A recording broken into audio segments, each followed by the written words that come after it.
มันซึ่งดังเส้นขาดวันมันได้วันที่29เดือนธันวาคมปี20256 โมงค่ะเนาะวันนี้ค่ะตกเรือนหนึ่งค่ะข่าวอินซันก็ได้มาแทงค่ะนะก็หนามาเลี้ยวแต่ก็ขาดได้รู้ในข่าวอันนั้นจะอันเกี่ยวดั้งข่าวอินซันนั่นน่ะเมื่อเจ้าในค่ะลืมรู้ป้าข่าวเมื่อเจ้าเนี่ยมันนำหนาอาลาข้าวยำก็เอากว่าหึงหนาอาลาเนี่ยค่ะอะไรเอายังไว้ข่าวเว้งตาคิเล็กค่ะนะเว้งตาคิเล็กเมืองใต้ปลอกคุ้งเบิ่งเป็นในมือปนมาวันที่27เดือนธันวาคมปี2025ยามกลางค่ำ7 โมงนี่ค่ะนะดีเนอร์ปอกยันเอามีภายใต้ห้องมาป่าเลี้ยงคิมกัดป่าเลี้ยงหนึ่งในค่ะนะมีก้นโจนเอาโคค้ำนางยิงอ่อนก้อนหนึ่งกว่านี่ค่ะมันนางในวัดตึกเจ้าเป็นสามในก็ไปตั้งมาหิมนั่นในค่ะว่านะมันก่อมใจจกจริงๆมันก็เลยว่าเป็นนักเวียงอยู่นะหิมนั่นมันกวยกาพองยำมันนางไปมานั่น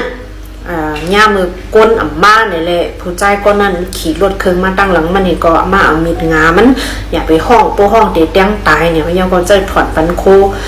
คำอันมันนางตื้อคอยไว้เจนั่นนี่ก็เอากว่าจนกว่านี่แค่นะตาขี้เล็กเนี่ยก็เตือหาไว้กะกำเลยค่ะหนอกโบมาขึ้นนะในก็ย้อนให้พี่น้องเขาฟังกันกูตีกูหย่อมค่ะนะดีกว่าตั้งเลยมาตั้งเลยก็สติค่ะอย่าไปกว่าก็เหลียวค่ะเนาะยิงเป็นนางยิงแค่หนักยังก็เข้ากว่าที่คนนึงค่ะในได้เกี่ยวกับเลยอิงซันเนาะเมื่อว่าในอิงซันกว่าตีมึงมันหาแห้งๆในหูกันกูก็ค่ะเนาะสังเจอวันติดตามค่ะก็เตะไรหันอยู่นะอิงลอยอิงสันฮาวแห้งสีนายองซานซูจิค่ะนะเป็นหูเปาจุ้มปาดีอันนี้ดีเพราะว่านายองซานซูจิเนี่ยมีไผ่หูจักเนาะมันนางในถูกกุมโตถูกกุมขังไว้ดีเว้งในบิโตดีเบียนมานะยิมวันเตผิวนะคะนะถูกกุมขังตัวไว้ดีนั่นนะคะในบิโตเนี่ยก็ยา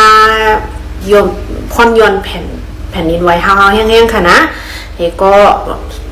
อันจะเป็นลูกน้องมันเจอลูกน้องปฏิมันไม่เจอนั่นขนาดนะก็จบถามว่ามันนั่งเป็นชื่อมีเจ้าหือเนี่ยก็เจ้าหน้าที่เขาตอบมาว่ามันนั่งรอดเพลีอยู่ในคณะในกโหหนึ่งหนอเนอข่าวอันเท่าคาติดไรฟูนะกำพองก็อยู่แค่ติดไข่ฟูนั่นน่ะนะแล้วก็ก่อนให้คนหนึ่งค่ะ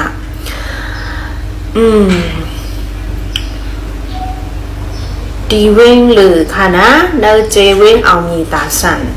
ก่อนตูพวกออกเสียงเมืองมาในคอนตูพวกออกเสียงเมืองไทยเอาคอนตูนะคอนโดสกายวิลล่าในค่ะนะอันนั้นมันมีอยู่หลายซิปจันค่ะพ่องย้ำอิงสันแห้งๆนั่นค่ะนะลูกตีจันหนึ่งต่อถึงจันหาเนี่ยมันหล่มเข้าว่าเนื้อลิ้นค่ะนะนั่นคำอยู่หลายซิปก้อนเนี่ยค่ะนะก้อยการตั้งแต่มือคำว่าให้ต่อถึงมือไก่บนมาหมอกหามองเนี่ยจอยเลยกว่าก้น40 ปลาย 3 ก้อนเนี่ยค่ะนะอันคำไว้นั่นอันคำไว้ได้ก็คำไว้นำค่ะนะอันจอยออกมาไรเนี่ยมีอยู่40 ปลาย 2 ก้อดูตายก็เลยพบยาวเก่าก้อเนี่ยค่ะนะตีสกายวีลาก่อนตูตีเลียวค่ะนะเมื่อเร็วก็ตึกสืบจอยแทมอยู่ในคณะในก็ย้อนสู้กับเขากูก็กูก้นค่ะนะหลอดเพค่ะเนาะอิงสันได้ก่อมย่อมไว้ค่ะนะมันก็มาติ๊กกำว่าสันติหิมปกปาติลีตีนิวิโตกำก็สันติปกโก้เนี่ยมันจังไหนมันเป็นทรายมันค่ะนะอันเขาว่ามันเป็นห้อยเคินห้อยต้งหนึ่งนั่นนะมันเป็นห้อยต้งหนึ่งเรียนลิ้น2 ภายกุนลิ้นลง2 อันให้ว่ามันเด็กคัดเคลื่อนกันเจ้าไหนคะนะมันย้อนนั่นแหละมันเป็นกว่าหาวแห้งๆก็มันเย่ากำเหลียวมันตึกสืบมาแต่ค่ะนะตึกเป็นอยู่ในค่ะกวยกาแห้งมันได้อ่ำตันมาว่างค่ะนะมันก็ได้มีอยู่4 จุดปลาย5 จุดปลายมันมีจุดเจ้าไหนค่ะนะ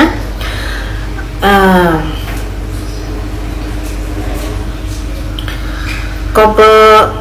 พอนยอนอิงสันนี้ก็เฮทาก้นลู่ตายสายใจได้น้ำกว่าถึงเฮงปลายอะไรค่ะนะ ดอดถึงวัยวัน1 โมงเมื่อในค่ะนะภายกองจีซึ่งมันออกมาเปิ่นเผาว่าทบหันตัวตายกว่าเย้า1 เหมไป2 เกาะเนี่ยค่ะนะเมื่อ1 โมงป่วนมาเนี่ยค่ะนะอันตึกอัปเดตมันข่าวใหม่ๆอันข่าวอัปเดตจอมได้ก็ไปออกมาอันในค่ะอ่านจอมือซึ่งกองสิเปิ่นเผาเมื่อ1 โมงกลางวันเมื่อในค่ะนะก้นหมัดเจ็บมีกว่า2 เหง3 ปัก70ไป6 ก้อนี่ค่ะนะในเขาปืนเผาให้หนึ่งนะคะโยก็ตีป่าจ้าอันมีอยู่ตีมันตะเลค่ะนะอันห้องว่าป่าจ้าใหญ่ๆเนี่ยตัวปลายเนี่ยเผาปุ่มเป้ว่าเป็นกองในค่ะนะในเกาะอันเปิ้นกะจอยหันมาเตอเฮือนกวนเฮือนแล้วจนก็จังเฮ็ดให้ก็เอามากองไว้ที่ป่าจ้านั่นค่ะนะเป็นกองพวกซัมโบผู้ว่าอันเลยเป็นเลอเนี่ยค่ะนะนั่นก็เป็นอันมองใจจ้อมเต้ๆค่ะเนาะก้นเลยลูกสายใจกำได้น้ำเต้นน้ำว่าค่ะนะเหมือนเจ้าหนังตีวัดยองเมื่อไกลเนี่ยค่ะรู้ง่ายอยู่มันตะเลไป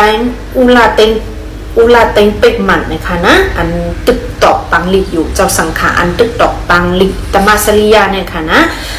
เกี่ยวนั่นมีอยู่2 ปากปลายเนี่ยค่ะนะอันตึกตอกลิกอยู่พ่อเมื่อเองสันนั่นตั้นไปก็กดยากเขาเจ้าค่ะนะอันนั้นการ2 ปากปลายเนี่ย80 ปลายเนี่ยเตียงง่ายให้เจ้าเขาเลยล้วนกว่าในคณะตีเลี้ยวไว้คณะ80 ปลายเนี่ยป้ามันเป็นเจ้าสังขารอะไรคณะ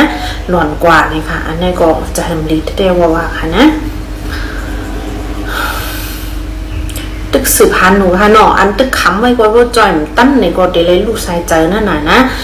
อันจื้อจอยก็จอยเต้จอยว่ากึดสุดไหว้ค่ะนะรับนอนจอยนั่งวันนั่งคืนนั่นนะว่าเมื่อเร็วลองจอยแถมเนี่ยก็แผ่วมากเนาะพี่น้องเขมึงเขก็มาแผ่วเย้าสิงคโปร์ก็ส่งมากค่ะนะสิงคโปร์ได้มา80 เกาะในการมาหมอยาผู้ลงเรียนผายจอยแถมก้นเยอะกว่าป้าหมาแต่จอยแถมก้นจะในมาเหมือนกันค่ะนะส่งเอเดียได้ก็ส่งมาเขาน้ำตั้งกินเครื่องยาเครื่องจอยแถมแต่เดี๋ยวเจอไฟฟ้าจะในส่งมาทาเฮอร์มิน1 ละมั่งในค่ะนะเอเดีย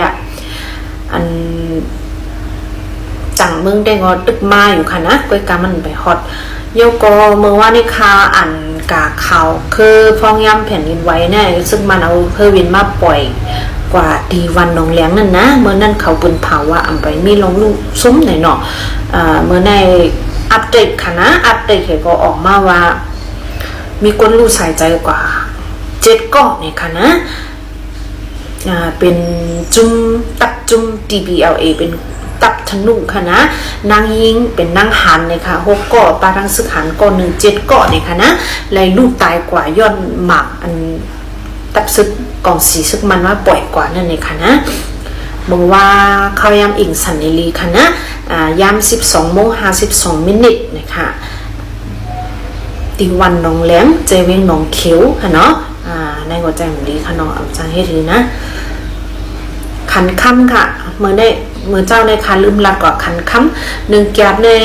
ตึกเป็น70 แสนหนูค่ะนะเมื่อในเกาะเงินไทยก็1 วัตต์ไรอยู่ปากไป27 จ้าอเมริกัน1 ดอลลาร์ไรอยู่4 เหง10 ปากไป5 คันเพราะฉะนั้นมันยาวหนาค่ะเนาะวิดีโอค่ะก็จงไปมาพบชบกันแทงค่ะในมันรูในบันแทงเขาลองเองสันได้มันอัปเดตมามีเอียงหลายในก็ติมาหลับในพี่น้องเขาขึ้นอยู่ขนาดตอนดำเมื่อในได้ก็ย้อนลือก่อนค่ะไม่ส่งค่ะกดไลค์กดติดตามกดแชร์บันพองค่ะหน้าไม่ส่งกูก็ค่ะ